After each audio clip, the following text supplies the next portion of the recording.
How to add or remove desktop icons in Windows 11. So in here, as you can see, I have a lot of icons on my desktop. And then if you want to remove all that icons, all you need to do is to right click on the empty part of the screen. After that, on the pop-up menu, tap on the view option. In here, you will see this option, show desktop icons.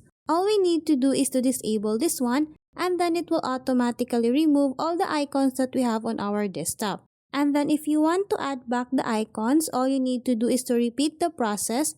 Right-click on the empty part of the screen, tap on the view option, and then simply enable this show desktop icons. And then after that, it will automatically add back the desktop icons.